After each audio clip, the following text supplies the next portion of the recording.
Okay, so I built this 67 Mustang for a customer. It's a 67 Fastback. It has HID headlights, power windows, power locks, heated seats, keyless entry. It has a GPS speedometer.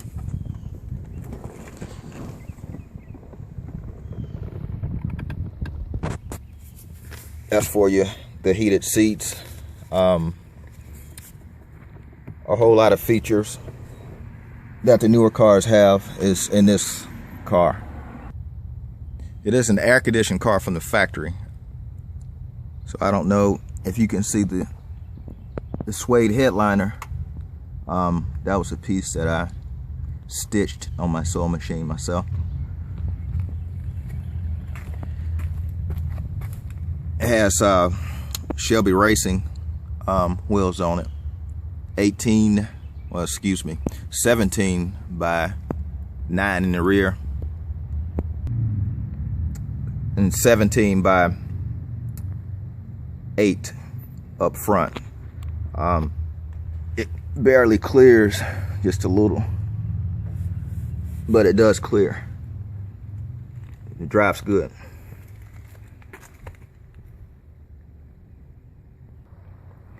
Tire size on the rear is 255/40 ZR17 Nitto.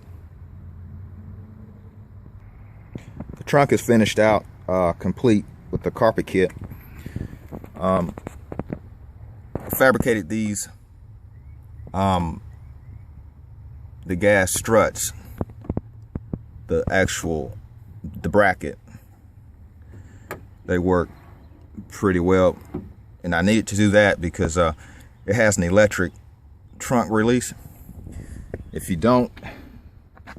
I were to leave the spring in, the electric trunk release, when it releases, it'll fling the trunk up. Don't want that to happen. I just want it to pop up like the newer vehicles, and kind of, you can just put it up and it'll stay. You push it down, and it stays down, and that's how it looks when it is popped up with the electric release.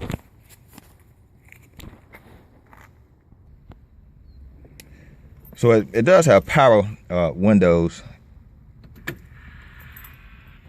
You have to turn the ignition on to operate them.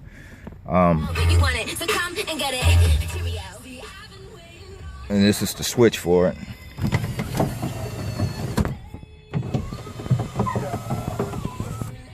This operates, down is down, up is up.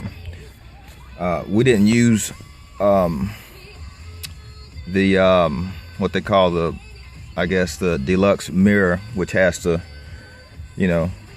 manual lever that you operate, because they were just too bulky, too big of a mirror. So we used just a regular standard mirror. There it is.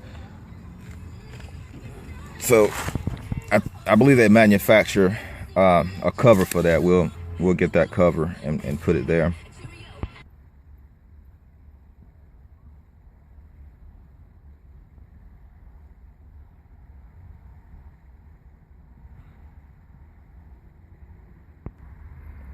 All right, so a few other features it has the I didn't have a place to put the water temperature gauge, so this is normally where the ashtray would pop out, fold down.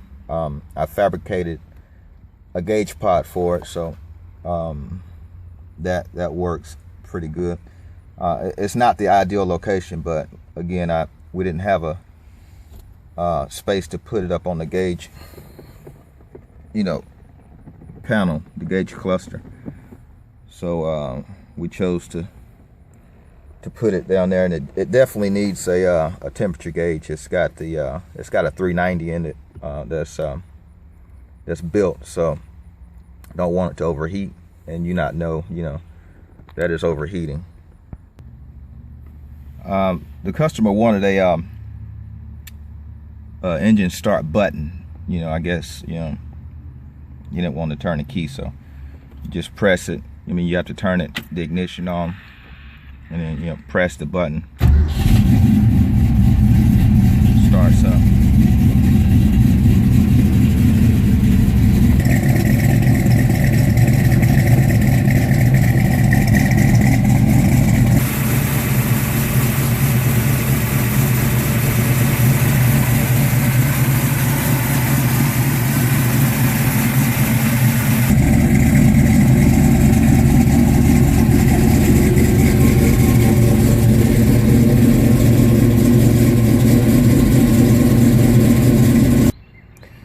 It does not have power brakes. We weren't able to fit a power booster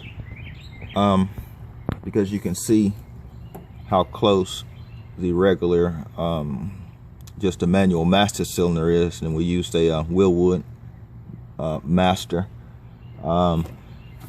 It does have a hydraulic clutch. That's the reservoir for the hydraulic clutch.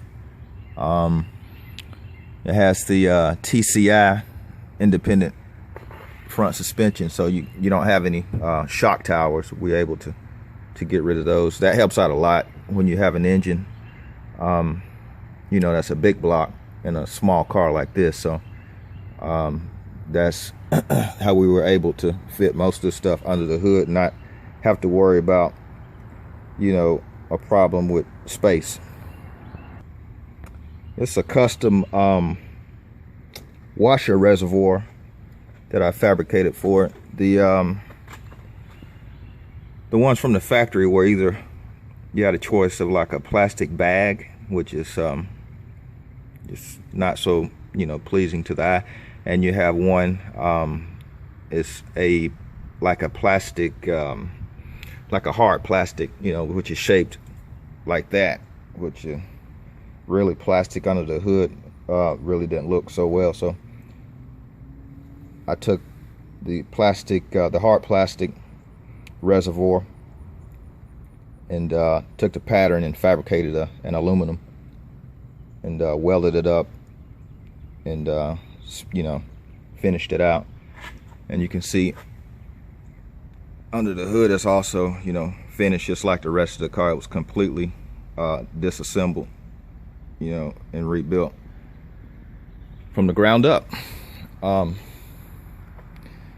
only original part on this car that we were able to salvage was the cowl panel in front of the windshield and the top.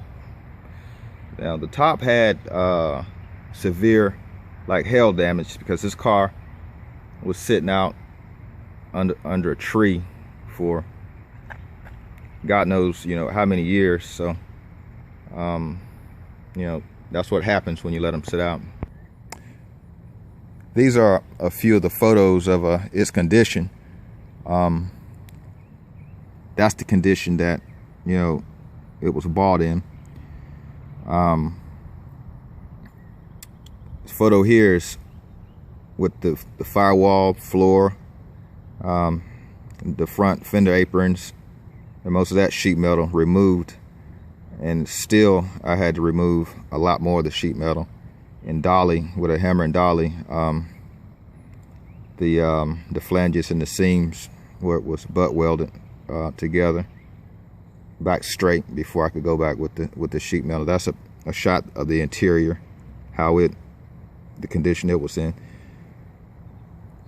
This photo shows you know, I had to remove the rear quarters, the rear inner fender, tail pan, and a lot of the sheet metal in the rear was just totally rotted out, so I had to get rid of that.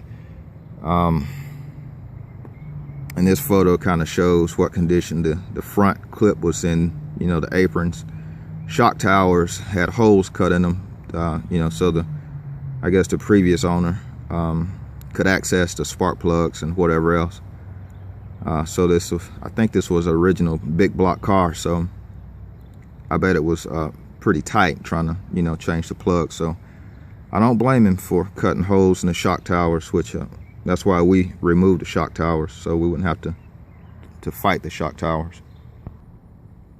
If you notice, we replaced the rear quarter with a 1968. This is a 67 car, but we put 1968 quarters on it because the 67 quarters have the kind of like the little gills on the side where you see the scoop at on this one.